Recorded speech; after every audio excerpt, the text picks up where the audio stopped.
So, yan nga mga ka-e-bike, no? Sa dami ng mga lumalabas ng balita, parang pinag-iinitan yung mga lahat ng e-bike. Hindi naman lahat ng e-bike rider is mga pasaway. Meron lang din talagang mga pasaway na hindi sumusunod sa regulation. Dahil dyan, ayan, ibabalik na natin. Ibabalik na natin sa supplier yung mga e-bike. Hindi na tayo kukuha, hindi na tayo magbebenta. Mamatay na lang tayo sa gutom lahat. Huwag na tayo magbenta ng mga e-bike. Hayaan na lang din natin yung mga gusto magka-e-bike na wag na silang magkaroon ng e-bike nila. Ibalik na lang natin yan sa mga supplier. Kasi ang daming regulations, ang daming mga pinatutupad na batas. Okay lang sana yung registration kasi goods yun para alam kung kanino talaga yung e-bike, hindi siya mananakaw at pag nagka-violation is alam kung kanino ititiket. Pero yung magkakalisensya, ire-register sa LTO. Diyos ko, ang mga motor nga, hindi magkaroon ng mga plaka. Yung motor namin, 2017 pa, wala pa ring plaka, tas idadagdag nyo pa yung e-bike. Anong problema ng gobyerno? Kung kapag nakikita nilang lumalakas yung industry, gagawa nila ng paraan para bumaba yung industry na yun. Tapos gagawa sila ng panibagong mga business para yun naman ang pasikatin. Paano naman yung mga matatanda? Paano naman yung mga stay-at-home mom na hindi naman need ng lisensya, ginagamit lang pang palengke at pang sundo sa mga anak? Paano naman sila? Kailangan pa nilang kumuha ng lisensya sa LTO.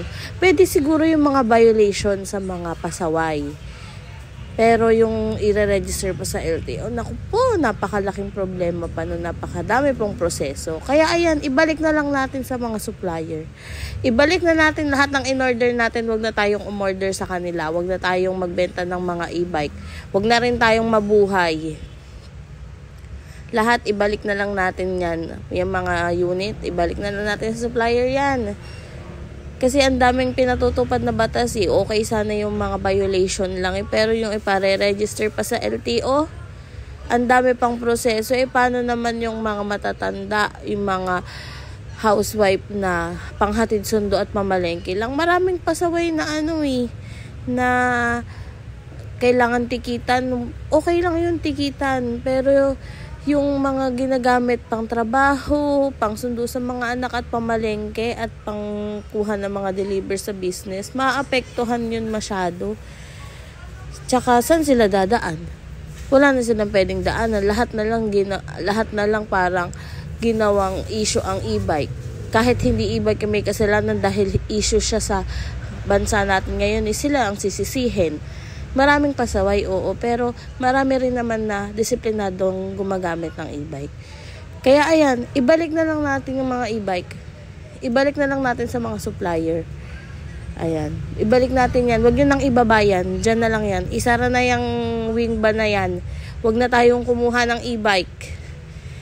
Ang daming naninita ngayon ng e-bike. Maraming pasaway pero marami naman din ang mga matitinong mga disiplinadong gumagamit ng e-bike. Ibalik na yan, battery na yan.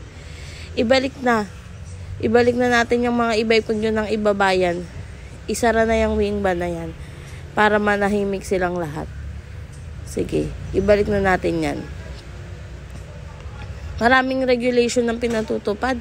Pwede naman yun na yung sa mga pasaway is matikitan, wala yung problema. Yung registration sa city nila, pwede yun, walang problema yun. Pero i-register mo pa sa LTO, naku po!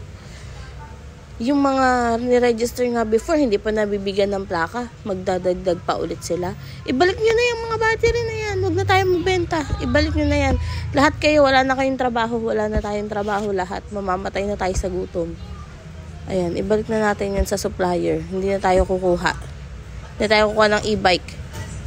Balik nyo na yung mga battery na yan. Kahit hirap na kayong buhatin. Ayan. Sige, umalis na kayo. Sige. Uwi na kayo sa mga bahay nyo. Huwag na kayong mag-stay. Uwi na kayo. Kasi babalik na natin lahat ng mga e-bike. Hindi na natin kukunin sa supplier. Hindi na tayo order. Isara nyo na yung wing ban na yan. Isara na. Paalisin na yung truck. Isara na yung wing ban. Hindi na natin ibababayan. Wag ka na magbilang, tito. Walang ibababang e-bike. Walang 11 na ibababang e-bike. ibabalik natin yan sa supplier. Ayan. Sige, isara nyo na yung wing van. Yun naman ang gusto nila eh. Isara nyo na yan. Huwag na tayong umorder ng e-bike. Sige na, isara nyo na yan. Bye! Bye-bye, wing van! Bumalik na kayo dun sa warehouse. Hindi na kami kukuha ng e-bike. Just for fun!